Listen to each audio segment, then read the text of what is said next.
Okay, now you've completed the kitchen makeover. It's time to replace what you've removed with fast, delicious, nutritious alternatives.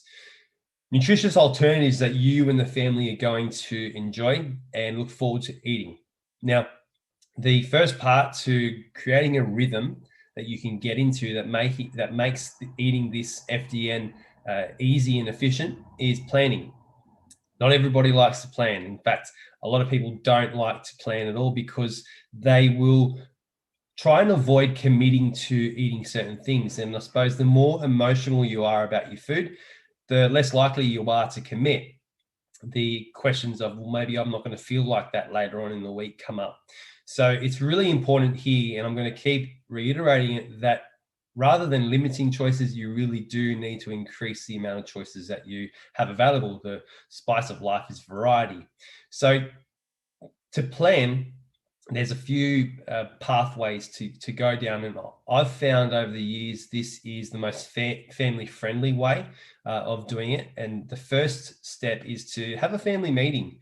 We have one at the start of the week, and what we do is we basically ask each other what we would like to eat for the week. The kids have their input, and this gives them buy-in, so they feel like they're in control, and they're more likely to eat what they've chosen. They're more likely to eat what their siblings have chosen, and they're more likely to eat what you've chosen as well because you've given them the power. This is the family planner that we use. It's just a cheapie that we got from the $2 shop. Right down the very bottom, you can see you've got tacos. That was Logie's choice. Tuna. That was Logie's choice. Logie loves tuna. Tacos was both the girls' choice. Pork rissoles. So we've basically written down the recipes in that family meeting, and you can do the same. So you get your Cook Bible out, have a flick through it. We've got the black and white version. You've got the color copy, and choose meals that are going to really get everybody excited. Okay. Everyone gets their own choice so that everyone feels equally important in the whole decision-making process. Now, in the beginning, you might find that your menu is going to change every single week, and that's normal. It's going to obviously throw a spanner in the works because you're going to have to think about it every single week. But if you have in the back of your mind that you're trying to find the foods that you really enjoy, the recipes that you really enjoy, that the family can eat week after week after week and not get sick of, then you'll eventually get yourself into a rhythm where your shopping list and your nutrition rhythm, it may not change for a month or two. And when it does need to change, when you do start getting sick of the meals and you go back to the Cook Bible and you start that whole process over again.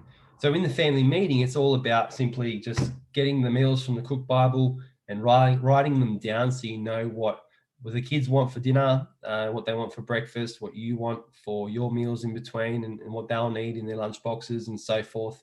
And then what you're going to do is you're going to turn those recipes into a shopping list.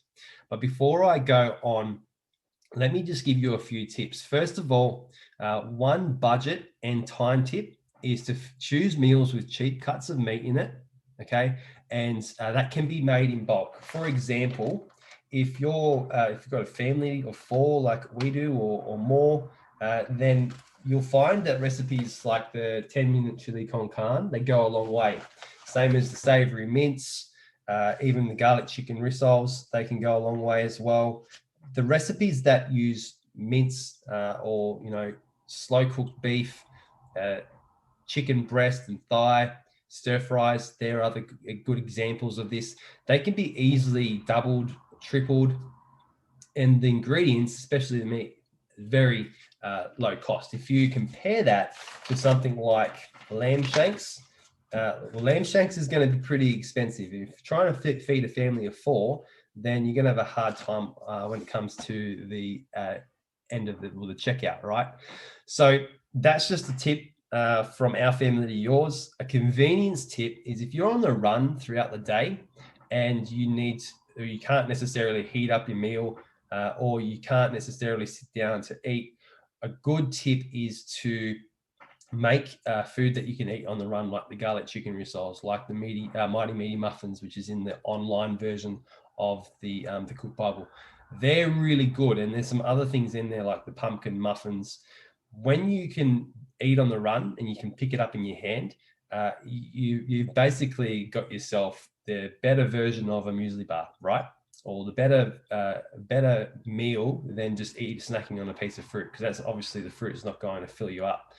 Okay, so the tips there, they work really well in real life. I know we've got some paramedic mums who do that, nurse mums who also do that. So they'll take meals that they can eat with their fingers when they're at work, when they're in between tasks and duties and so forth.